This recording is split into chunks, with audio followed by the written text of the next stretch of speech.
Ciao amici di YouTube, sono Vincenzo, benvenuti anche questo sabato sul mio canale e nel mio piccolo laboratorio. Sabato scorso ho realizzato un jig per creare le spine per i fori a tasca. Oggi vi faccio vedere due metodi alternativi ma comunque validi per assottigliare le spine da 10 e poterle rendere utilizzabili con quel sistema.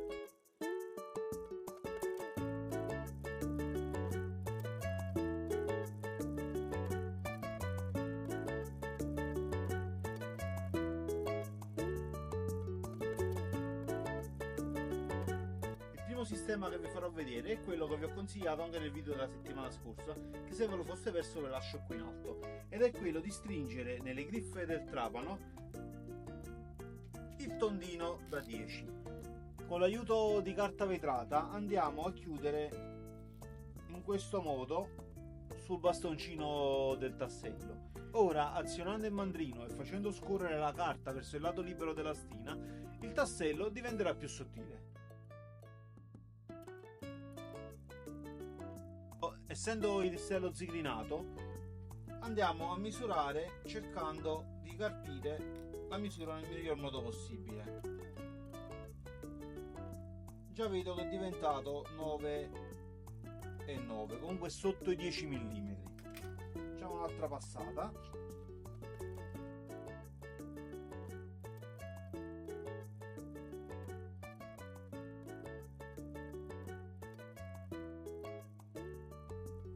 E ci siamo, 9,8 precisi, quindi è pronto per essere trasformato in tasselli. Per quest'altro lato vi faccio vedere come costruire un attrezzino molto facile e velocissimo, in alternativa a quelli che si vendono su internet, che vi consentono anche di trasformare bastoncini quadrati in tondini della misura desiderata, per raggiungere la misura che ci occorre.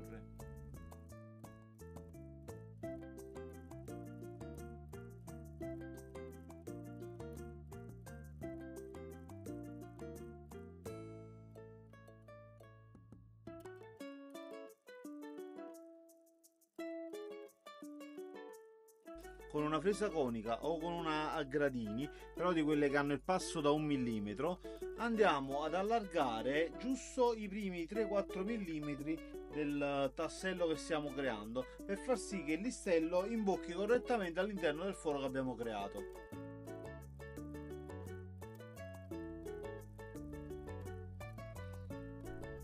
Una volta allargata la sede del foro da un lato, andiamo a ritagliare uno spessore di 1 mm, 1 mm e mezzo, per ricreare la sede della lametta che andremo a installare.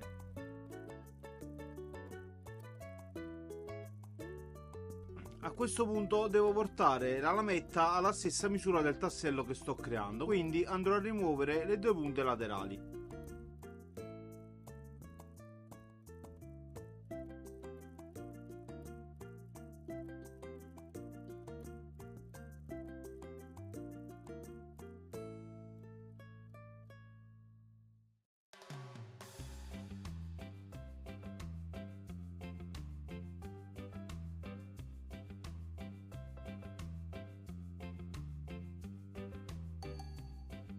Ora quello che dobbiamo fare è inserire il tassello all'interno del foro che abbiamo creato, posizionare la lama a contatto con il tassello e incrementare di mezzo millimetro per far sì che mangi la superficie del tassello.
Allora amici, andamento lento e costante. L'unica cosa che riscontro è che essendo fresato occorrerebbe una passatina di carta vetra per togliere qualche piccola scaglietta che è rimasta esterna al legno, però la qualità è buona.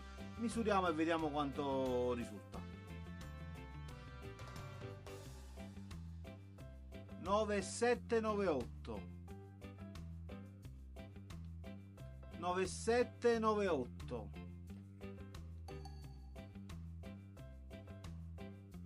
97. Da questo risultato posso dedurre che nella sua semplicità di realizzazione e nella velocità di esecuzione del progetto il suo lavoro lo fa egregiamente. Che dire di più amici, il risultato l'abbiamo ottenuto. I due metodi per ridurre i tondini funzionano entrambi alla grande. Se non siete iscritti al canale iscrivetevi per darmi la possibilità di mostrarvi qualche altro progettino come questo che vi può aiutare nel vostro laboratorio. Ricordatevi sempre del giveaway della troncatrice a 1000 iscritti e così mi liberate anche il laboratorio. Ci vediamo sabato prossimo. Ciao!